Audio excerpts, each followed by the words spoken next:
예, 오늘 21절부터 우리 27절까지 읽었는데요. 12절부터 우리 그 20절까지 길어서 읽지를 않았어요. 12절부터 하도록 하겠습니다. 우리가 지난주까지 14장 1절부터 11절까지 말씀을 드렸고요. 오늘 12절부터 27절까지 함께 나누도록 이렇게 하겠습니다. 우리가 앞에서 살펴본 대로 이제 요압이 한 여인을, 드고아 여인이죠. 지혜로운 여인이, 지혜롭다고 이렇게 표현했습니다. 지혜로운 여인을 데려다가 그 입에 말을 넣어줬죠. 그러니까 왕 앞에 나가서 할 말을 다 가르쳐 주었습니다. 그리고 왕 앞에 가서 이제 그 여인이 이제 이야기를 하게 되죠. 사실은 빗대서 얘기한 겁니다. 이제 지난주에 말씀 잠깐 드리면 아들 둘이 있는데 밖에 나가서 들에 있다가 싸움을 하다가 한 명이 죽었습니다. 그랬는데 한 사람마저도 사람들이 내놓으라고 죽이겠다고 합니다.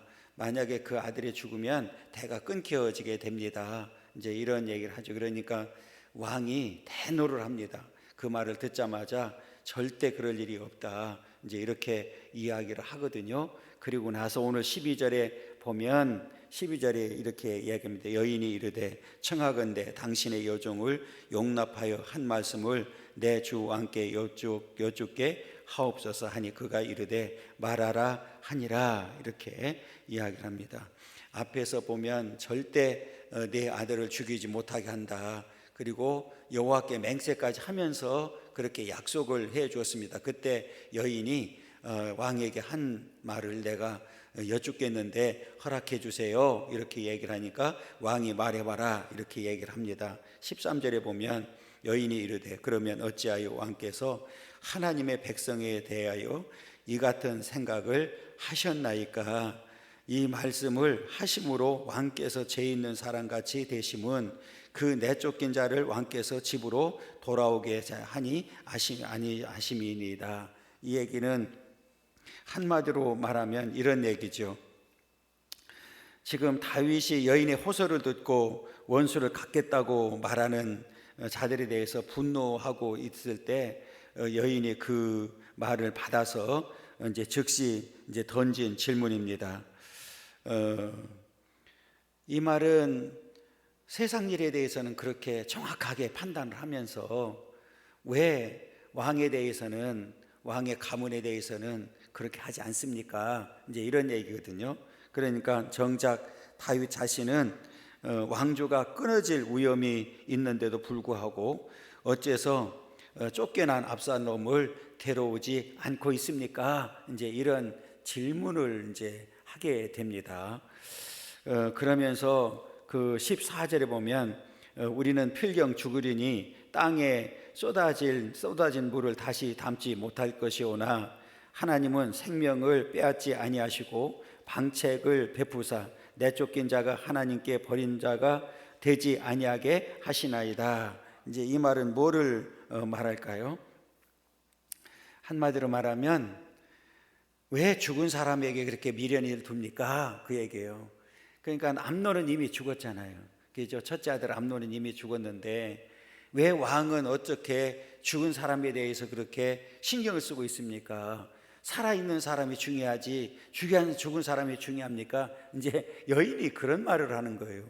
왕 앞에 지금 여인이 아주 당당하게 이제 이야기를 합니다. 그러니까 이 말은 맞지요. 지금 원론적인 입장에서 보면 이미 암논은 죽었습니다. 그래서 엎지른 물을 다시 담을 수 없는 것처럼 지금 이 아들이 이미 죽어서 지금 없어요. 아무리 지금 암논을 생각해봐야, 죽은 사람 생각해봐야 살아 돌아오지 않습니다. 그러면 지금 압살롬은 도망가서 지금 오랜 세월 동안 타국에 있는데 이제 데려와야 되지 않습니까? 살아있는 사람은 신경 써야지 왜 죽은 사람을 그렇게 미련을 두고 있습니까? 여인이 그런 말을 하는 거예요. 한마디로 말하면. 그러니까 왕에게 지금 어찌 보면 핀잔 같은 비슷한 이야기를 지금 하고 있거든요. 우리가 잘 아는 대로 우리 오전에도 말씀드렸지만 우리 인생이 짧거든요. 긴 것 같지만 짧은 인생이란 말이에요. 그 짧은 인생 가운데 우리는 수많은 풍랑을 만날 수밖에 없는데 그 가운데 하나가 죽음이잖아요. 우리가 잘 아는 대로 우리가 올 때는 순서가 있지만 갈 때는 순서가 없잖아요. 그러니까 여러분, 우리가 여기서 이제 여인의 말이 100% 맞아요. 이게 죽은 사람은 이미 죽은 사람이고 살아있는 사람을 신경 써야 되지. 아니, 왕은 왜 죽은 사람을 이렇게 신경을 쓰고 미련을 두고 있습니까? 산 사람을 데려와야 됩니다. 다시 말하면 이제 요압이 여인을 선택을 해서 왕에게 중요한 역할을 맡긴 것 중에 하나가 뭐냐면 요압 압살롬을 데려오도록 하는 일이었잖아요. 그러니까 계속해서 이 여인은 하는 이야기가 지금 암논에게 미련을 두지 말고 지금 살아있는 압살롬, 만약에 압살롬이 돌아오지 않는다고 하면 지금 왕조가 끊길 수도 있습니다. 그러니까 지금 이 압살롬이 다시 돌아오도록 하는 게 맞습니다. 이제 이런 이야기거든요. 그런데 여기서 우리가 생각해야 될 부분은 여인의 말이 원론적으로는 맞지만 중요한 사실 몇 가지를 놓치고 있어요. 그 중에 하나가 뭐냐면 지금 이 요압이나 드고와 여인은 전제 조건이 있어요. 그 전제 조건이 뭐냐면 자연스럽게 이제는 첫째도 죽고 암논도 둘째도 죽고 했으니 이제는 셋째인 압살롬이 왕이 되는 건 당연한 거 아닙니까? 이제 이런 생각을 자연스럽게 하게 되는 거죠. 그리고 요압도 사실은 자기의 어떤 정치적 목적 때문에 압살롬을 데려오려고 하는 목적이 더 컸죠. 그러니까 자연스럽게 이제는 다윗은 나이가 많이 먹었고 그 다음에 왕을 물려주게 되면 왕자들 가운데 아들들 가운데 해야 되는데 이제는 순서가 보니까 누구예요? 압살롬이잖아요. 그러니까 요압이 지금 서둘러서 압살롬을 데려오도록 하고 오늘 여인도 똑같은 얘기를 하는 거죠. 지금 요압이 가르쳐 줬으니까. 그러니까 압살롬이 돌아오지 않는다 그러면 다윗 왕가의 왕조가 지금 왕위가 위태롭습니다. 그러니까 돌아오도록 만들어야 됩니다 하는 지금. 그런데 여기서 중요하게 생각할 부분은 어떻게 하든지 하나님의 뜻보다 사람의 뜻에 앞서면 안 된다는 거예요. 이게 무슨 소리냐면 요압이나 지금 이 드고와 여인은 놓친 게 뭐냐면 하나님의 뜻은 압살롬이 아니라 이미 누구를 세웠어요? 솔로몬이란 말이에요. 솔로몬을 이미 하나님께서는 인정을 했기 왕으로 앞으로 다음에 다윗 왕의 다음에 솔로몬이 왕이 된다는 사실을 이미 말씀을 하셨기 때문에 이게 인간적으로 볼 때는 당연히 순서적으로 볼 때는 압살롬이 맞죠. 그런데 하나님의 뜻과는 전혀 다르다는 사실을 우리에게 보여주고 있고, 또 하나는 지금 돌아올 때에 중요한 사실을 하나 또 놓친 게 있어요. 그게 뭐냐면 용서에는 반드시 회개가 들어가야 되거든요. 그런데 지금 앞뒤로 아무리 살펴봐도 지금 이 압살롬이 도망가서 3년 동안 있었는데 한 번도 자신에 대해서 잘못했다든지 용서를 비는 내용이 있습니까? 없습니까? 없어요. 그러니까 지금 요압이나 이 드고와 여인은 왕에게 조언을 하더라도 그가 이제 잘못을 인정하고 회개한다고 그러면 용서하고 돌아오도록 만들어야 됩니다. 이래야 되는데 지금 전혀 회개라든지 그런 내용이 없어요. 그런 상태에서 무조건 오도록만 만든다고 다 되는 건 아니거든요. 왜 제가 이렇게 말씀드리냐면 뒤에 문맥을 쭉 살펴보면 여기서 문제가 생겨요. 무슨 소리냐면 지금 나중에 보면은 그 압살롬이 이제 21절에 보면 허락을 해서 돌아오잖아요. 돌아오는데 아버지가 인정을 안 해요. 돌아오긴 돌아왔는데, 다시 말하면 집에 가 있으라 그리고 밖에 애국에 3년 동안 있었고 돌아와서 몇 년 동안 있었어요. 2년 동안을 만나주질 않아요.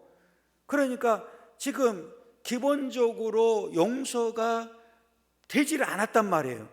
그러니까 지금 용서도 안 되고 회개가 안 된 상태니까 그 압살롬은 젊은 나이에 부글부글 끓을 수밖에 없잖아요. 아버지가 오라고는 했는데 나를 아직도 인정하지 않는다. 그러다 보니까 그 마음속에 아버지에 대한 부정적인 감정이 더 싹이 트기 시작했고, 우리가 15장 이렇게 넘어가게 되면 결국은 뭘 하게 돼요?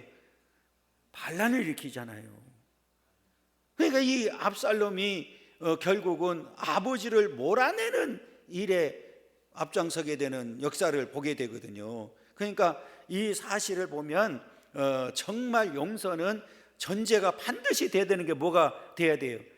회개가 전제가 돼야 되고, 그리고 아버지도 3년 동안 한 번도 어떤 조치를 취하지 않았어요. 분노만 했지. 그리고 돌아왔을 때도 확실하게 용서를 하든지, 그렇잖아요. 너 잘못을 인정을 하고 용서를 하든지 했어야 되는데 이것도 아니고 저것도 아니고 그냥 오라고 해놓고 만나주지도 아니하고 하다 보니까 결국은 역모에 휘말리는 이런 물론 성경에서 이미 앞에 다윗의 범죄로 인해서 이 가정의 칼이 끊이지 않을 거라고 이미 말씀을 하셨기 때문에 그 연장선상에서 보면 계속 이어지는 건 맞지만, 지금 아버지 다윗의 어정쩡한 이 결정, 우유부단함이 결국은 한 나라의 어떤 비극을 가져오는, 오늘 이것은 단순히 다윗을 반역하고 지금 다윗을 물러나게 만드는 게 문제가 아니라, 지금 다윗은 한 나라의 왕이잖아요, 그죠? 왕이 이렇게 흔들림으로 인해서 나라 전체가 흔들리는 역사를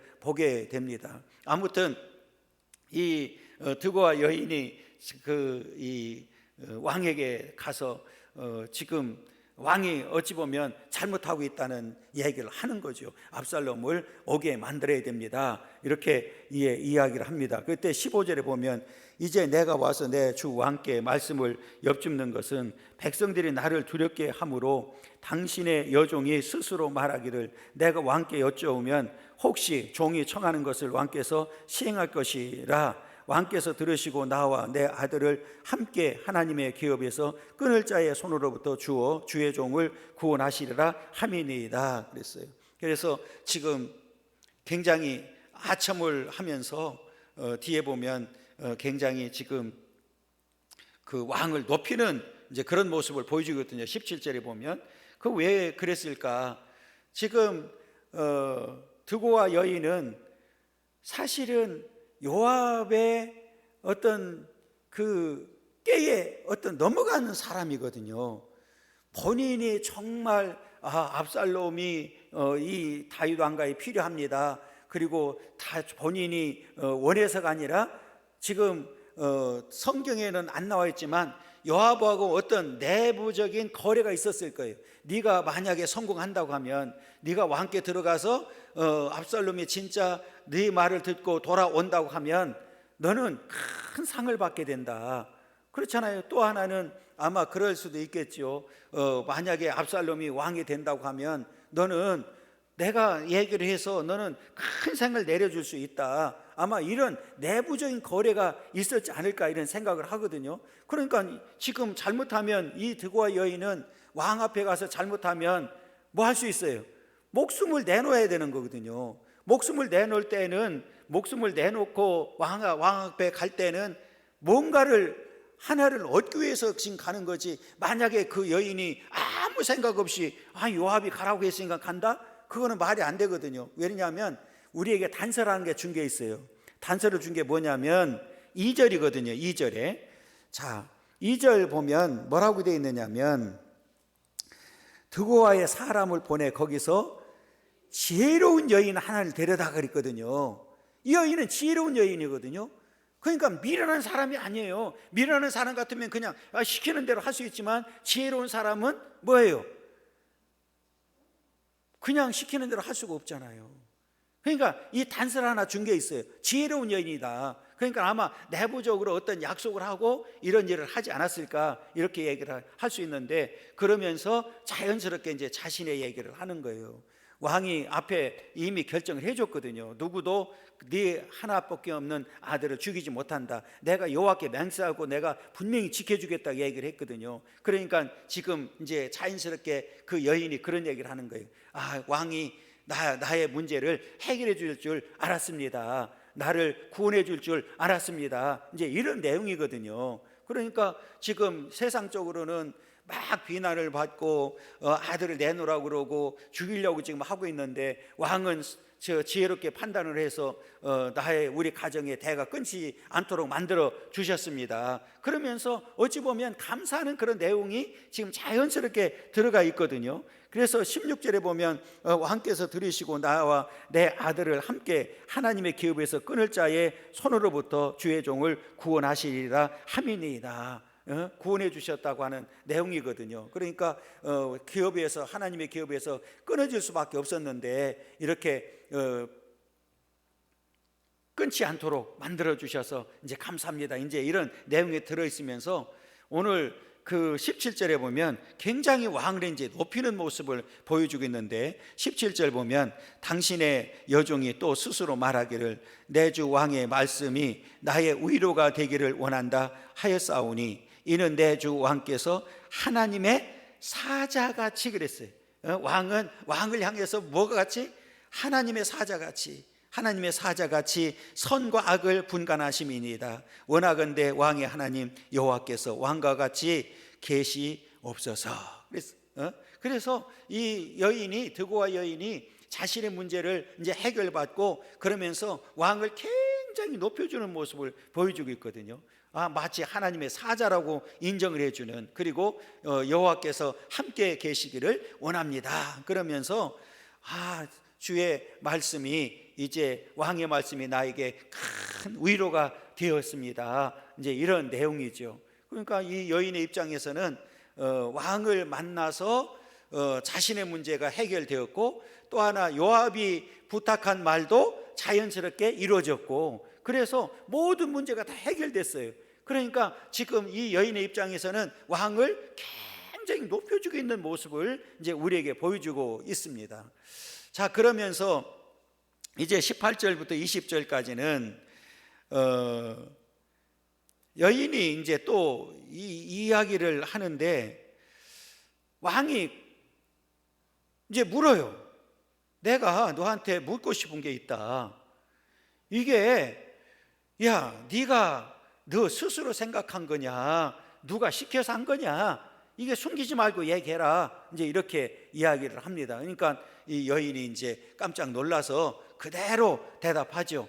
뭐 솔직하게 요압의 계획입니다. 그리고 심지어는 요압이 그 어떤 말을 해야 될 것까지 내 입에 다 넣어줬습니다까지 이제 고백하는 그런 모습이거든요. 그러니까 이거는, 이 작품은 요압이 했구나. 그 당시에는 요압은 다윗의 입장에서는 굉장히 신복 중에 신복이었고 군대 장관이었기 때문에 믿을 만한 사람이었거든요. 사실은 지금 어찌 보면 다윗은 또 요압의 말을 거역하기도 쉽지 않은 그런 상황에 있었단 말이에요. 그 사실을 알고도 지금 다윗이 어떤 생각을 가지고 있는지도 알고 있으면서도 그 마음이 다윗보다는 이제 누구한테 갔다는 것을 알 수 있어요.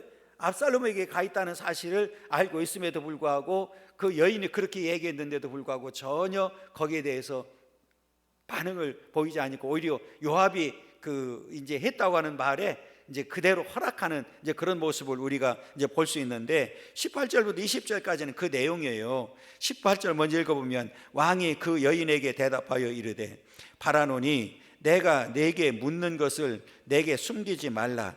여인이 이르되 내 주여 왕은 말씀하옵소서. 왕이 이르되 이 모든 일에 요압이 너와 함께 하였느냐 하니 그랬어요. 다윗은 어느 정도는 알고 있는 거예요.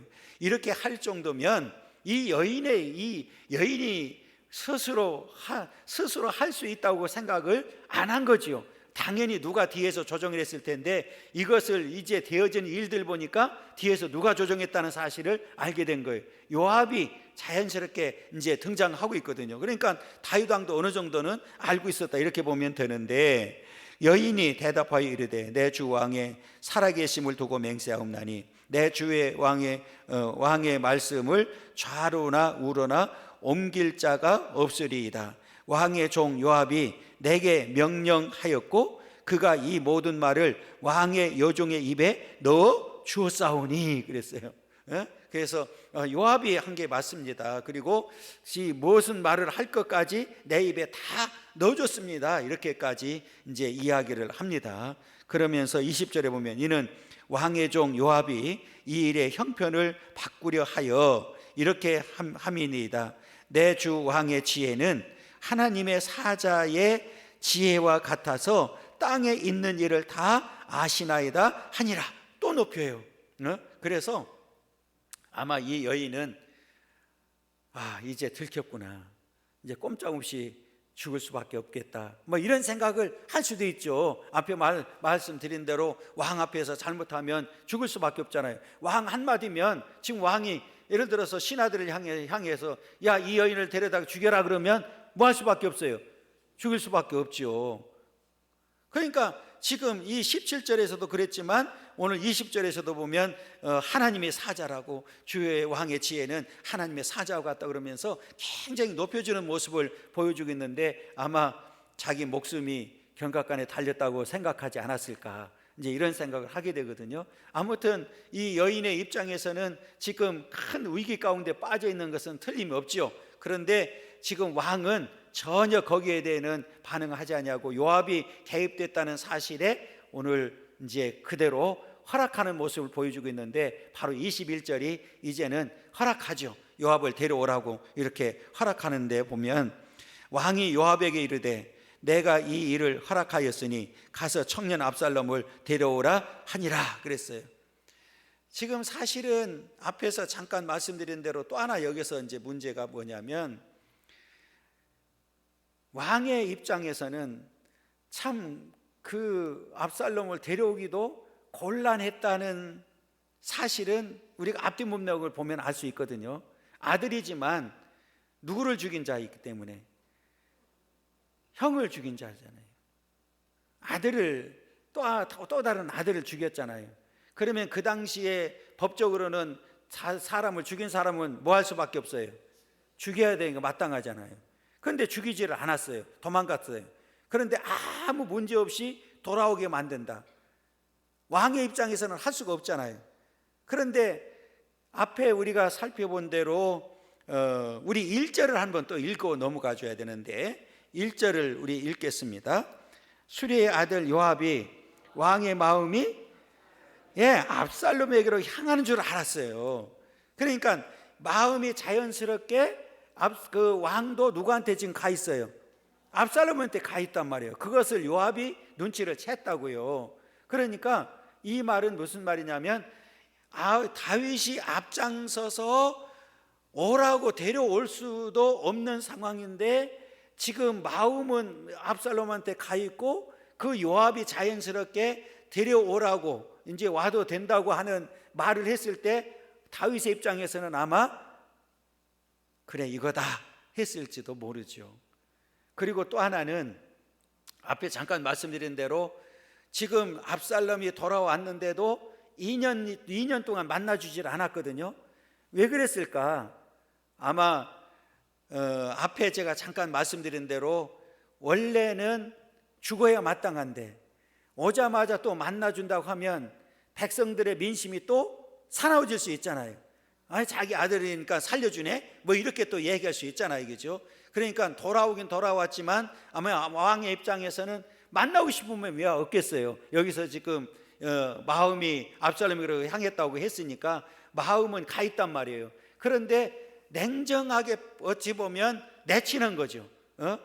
지금 그러니까 이 왕도 백성들의 눈치를 볼 수밖에 없었다 이렇게 볼 수 있죠. 그러니까 지금 압살롬이 오게 된 이유는 왕이 스스로 판단해서 오게 된 것이 아니라 지금 등에 떠밀려 가지고 오게 만든 거죠. 요압이 앞장서긴 했지만 그러니까 지금 문제가 여기서 생긴 거예요. 그러니까 왔으면 정확하게 해줘야 되죠.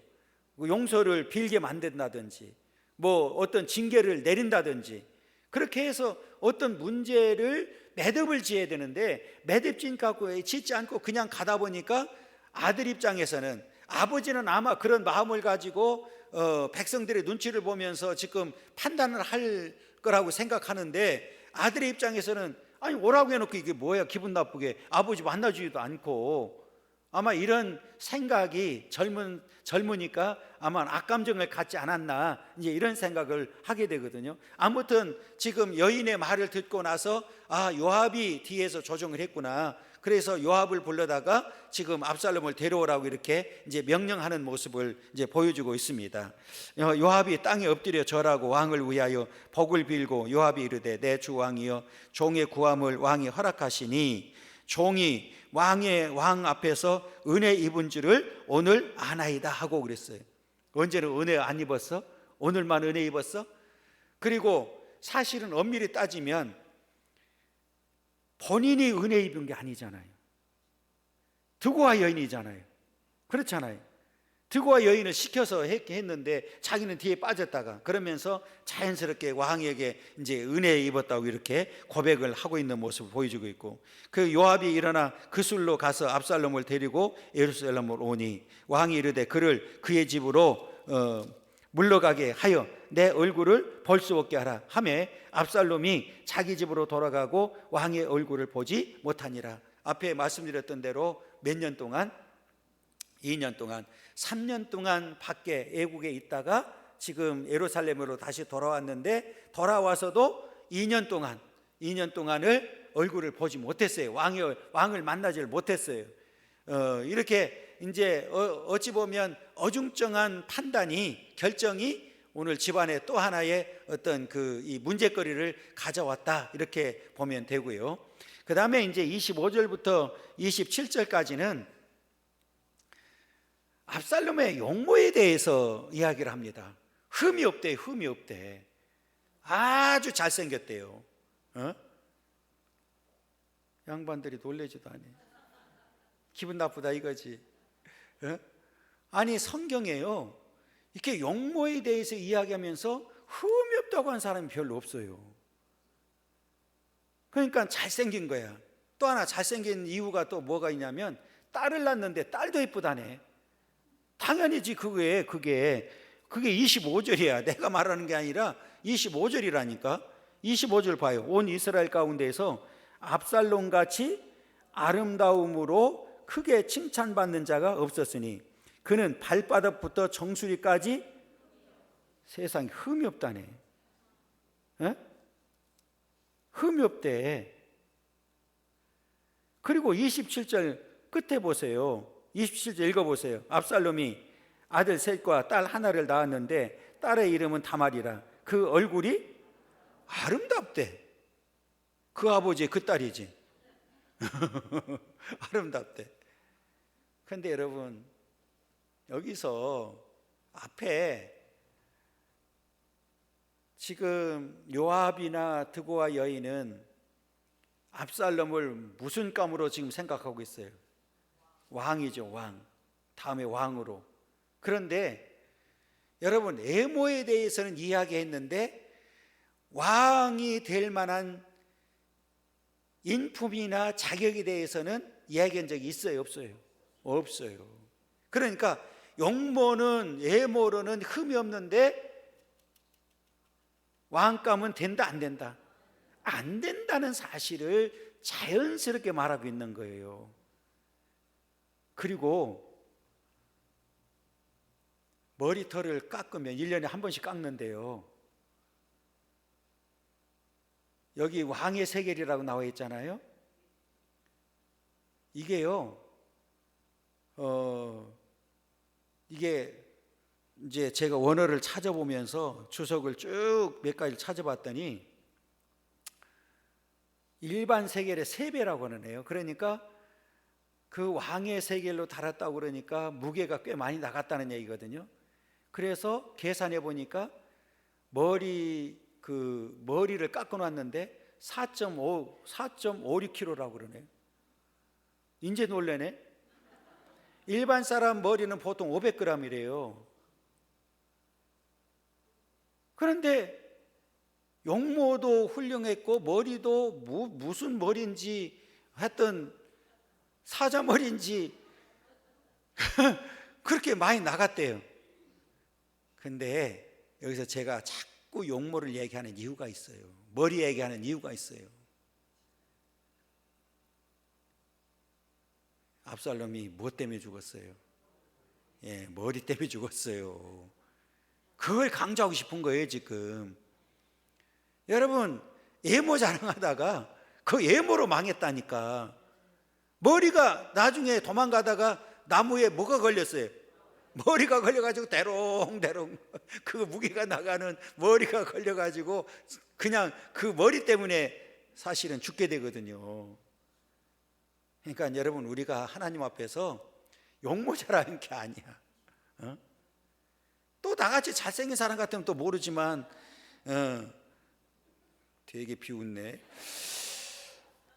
우리 선미 집사님은 지난번에도 비웃었거든. 오늘 또 비웃었어. 자꾸 비웃어봐. 그러다 비 맞아. 이게 여기서 용모를 자꾸 얘기하는 이유가 바로 그거예요. 이제 15장이 넘어가게 되면 나중에 결국은 그 압살롬이 왕감은 안 되는데 용모를 자랑하다가 그 용모로 인해서 뭐 하게 돼요? 인생이 끝난 거예요. 망하게 됐다 그 말이에요. 그래서 앞에 잠깐 말씀드린 대로 우리는 하나님의 뜻보다 앞서서는 절대로 안 되고, 우리가 예형적인 문제가 아니라 우리는 내면이 더 중요하다는 사실을 우리에게 보여주고 있는 거예요. 여러분, 예모는 우리가 안 변해요. 그런데 내면은 하나님 앞에 변화되잖아요. 여러분, 우리는 속사람이 변화되고 거듭나는 역사가 있어야 될 줄 믿습니다. 그래서 오늘 용모를 얘기하거든요. 세상에 발바닥부터 정수리까지 흠이 없다네.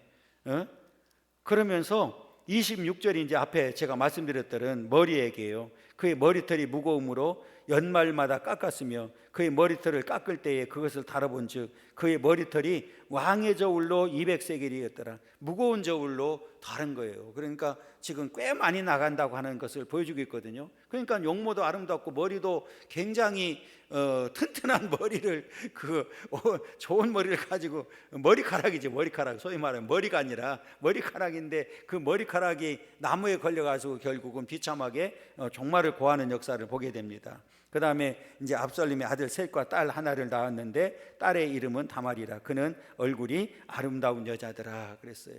이쁜 딸을 낳아서 행복하게 잘 살면 얼마나 좋겠어요. 그런데 자기 어떤 그 도취에 빠져 있는 거죠. 그리고 자기 잘못을 인정하지 아니하고 오히려 지금 아버지를 몰아내는, 반역을 하게 되는 이런 아주 못된 아들이 되어버렸고, 그 일로 인해서 비참한 젊은 나이에 종말을 고하게 되는 역사를 보게 됩니다. 우리가 이 땅에 살면서 하지 말아야 될 일이 있잖아요. 이것보다 더 불효가 어디 있어요. 아버지를 반역한 것도 있지만 이거는 그 반역으로 인해서 아버지보다도 먼저 가게 되는 일이 생겼잖아요. 여러분, 이거보다 더 불효한 일이 어디 있어요. 그렇잖아요. 우리가 이 땅에 살면서 여러분, 하나님 앞에서 우리가 바르게 사는 삶이 얼마나 중요한지를 우리에게 다시 한번 가르쳐 주셨습니다. 여러분, 오늘 말씀을 통해서 깨닫는 역사가 있기를 원하고, 여러분 어떤 경우라도 하나님의 뜻보다 앞서가는 자가 되지 않기를 원하고, 항상 하나님의 뜻을 이루어 나가는 그런 믿음의 삶이 되기를 간절히 소망합니다.